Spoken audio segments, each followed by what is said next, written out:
Bonjour à tous, bonjour, c'est Stanley. Donc on arrive là en visite, on arrive en visite mystère. Donc là en fait pourquoi je commence par vous montrer le rond-point. Parce que ça a une importance c'est une importance très importante.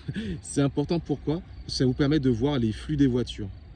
Euh, Quand vous allez reprendre une enseigne, notamment franchisée ou indépendant, on va vous expliquer la zone d'affluence.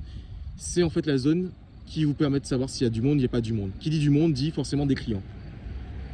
Et donc, vous aurez une étude pour vous dire le nombre de passages en termes de voitures, en termes de personnes. Ça vous permet de savoir quels sont le nombre de personnes qui sont potentiellement susceptibles de pouvoir acheter. Donc, en gros, est-ce que oui ou non, il y a du passage, il y a des personnes qui vont passer dans votre magasin que vous avez acheté. Donc là, en fait, on va commencer par voir ensemble, donc vous avez vu, hein, le rond-point, c'est la zone de passage. Aux alentours des différents magasins, on est dans une zone commerciale. Il y a différents magasins qui sont en face. Il y a des magasins, il y a un parking, il y a un magasin alimentaire, il y a différents types de magasins, immobilier de bureaux. Vous avez différentes enseignes. Alors, le premier point qu'on a vu ensemble, c'était déjà au niveau de l'environnement. Vous avez un rond-point qui draine un nombre de voitures par jour. Aujourd'hui, on est vendredi matin. On est vers 10h30 et 10h30. Ça vous montre un petit peu le parking. Déjà, première chose à noter, vous voyez, le parking il est bien agencé. Ils ont rajouté là des protections parce qu'avec le soleil ou la pluie, effectivement, on est en Bretagne. C'est bien d'avoir vous voyez, des parkings qui sont couverts. Aujourd'hui, tout est bien achalandé. Pourtant, on est en fin de semaine. Ça montre bien la qualité. Ça montre bien la qualité aujourd'hui et l'espace au niveau de l'enseigne. Donc ça fait partie des points intéressants. Si on continue, vous allez voir qu'un peu plus loin, il y a plusieurs magasins alimentaires hein, qui sont là, des magasins notamment bio qui sont présents. Évidemment, vous êtes dans une zone commerciale, donc vous avez tout ce qui va être supermarché, magasin bio, et donc l'idée c'est de vous expliquer les choses en fait à noter. Vous voyez, donc première chose à noter, c'est au niveau de la zone, est-ce qu'il y a de la concurrence? Et oui, effectivement, si vous allez un peu plus loin, il y a un magasin concurrent d'une autre enseigne. Il est tout au fond, je ne sais pas si on va le voir. Il est tout au fond. Il est quoi? Allez, il a 2 minutes de voiture. Donc l'idée, c'est de voir effectivement qu'il y a de la concurrence. Hein. Il y a de la concurrence, il y a du passage. Donc tout ça, ce sont des choses à noter.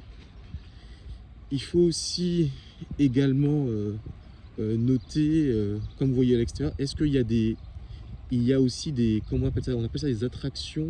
Il faut savoir que dans les zones commerciales, il y a des attractions, notamment avec des points de vente, comme les stations d'essence, les stations de lavage auto, qui vous permettent en fait de pouvoir avoir un nombre de personnes. Donc là, voilà, vous avez vu rapidement, on a fait en fait l'extérieur. Donc tout ça, vous avez en fait des choses à noter, et en fait quand on sera dans la vidéo débriefing, vous allez voir qu'on va prendre des notes pour bien comprendre qu'est-ce qu'on a vu, qu'est-ce qu'on a analysé, parce que là on est en mode visite mystère. Donc là, comme je disais, on était au niveau du parking. L'idée en fait c'est après d'analyser, c'est comment analyser un franchisé en Bretagne lors d'une visite anonyme. Donc là ce qu'on va faire, c'est qu'on est en train de visiter, on est au niveau du parking. Il y a plusieurs objectifs à cette visite. Hein. Évaluer le potentiel réel du magasin alimentaire franchisé avant toute reprise en fait en termes de contact.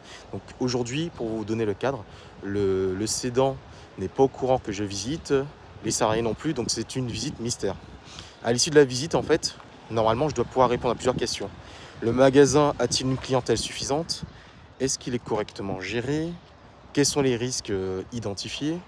Finalement, quels investissements potentiels qu'il faudra faire? Déjà, je vois au niveau des façades et de devanture que c'est pas forcément très à jour, peut-être un coup de peinture, hein, de rafraîchissement. Donc, comme je vous expliquais, on avait fait déjà la partie préparation hein, avec l'analyse préalable. Vous savez, sur Papers, on a vu c'était quoi la société exploitante. On a vu également à travers le SIREN, les dirigeants, les associés, la date de création, les comptes disponibles, les fonds propres, le chiffre d'affaires. On est allé rapidement sur Google Maps, hein, j'ai tapé le nom de l'enseigne et du magasin et sa localisation pour voir qu'est-ce qu'il disait sur Google Maps, hein, les avis clients, des photos, les horaires, J'ai vu aussi s'il y avait des commentaires récents ou pas, en gros si ça bougeait. Et après ça, j'ai vu aussi des éléments des fois, s'il y a des qui parlaient certaines fois de rupture de stock de produits et autres. Donc là du coup, je vais continuer. Je vais passer à l'intérieur du magasin. Vous savez, il y a beaucoup de magasins comme Carrefour, Intermarché, Super U, Leclerc, Lidl, Aldi, où vous pouvez justement vous poser des questions sur au niveau de la zone d'activité, au niveau de la taille du supermarché, du magasin. Donc tout ça, voilà. Écoutez, voilà, on est en visite mystère et on va aller. On a fait le premier point déjà, on a observé le parking. Je vous ai montré tout à l'heure la première partie de la vidéo, cette partie-là. Et maintenant, je vais faire un petit peu le tour du parking avant de rentrer. Bon, j'ai vu qu'au niveau du nombre de places, on est quand même sur des places conséquentes. Je pense qu'il y a facilement 200 places.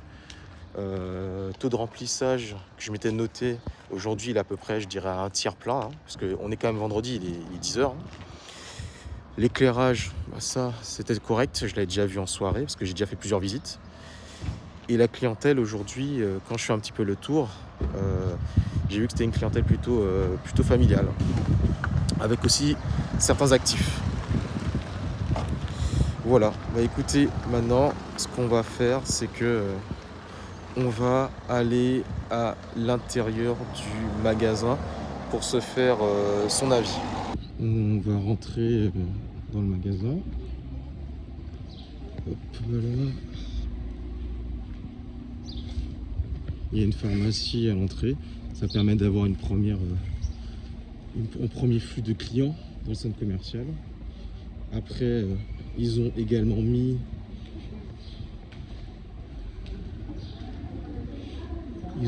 une partie jeu pour les enfants. J'ai vu aussi que aujourd'hui ils ont mis une partie aussi pour faire du boulot avec des chaises et des tables, une partie espace networking. Et là, on va rentrer à l'intérieur. Donc il y a une partie pour la fête des mères, il y a aussi une partie avec pour la Coupe du Monde avec des enseignes, mais aussi pour la partie soleil. Le magasin est propre et bien agencé, donc il y a un beau rangement. Après, il faut aller voir dans les différentes zones comment c'est pour faire des évaluations, voir s'il y a du personnel qui est là. On voit quelques personnels en passant rapidement. Et aussi, on voit que les gens sont plutôt souriants. Donc voilà, il est disponible.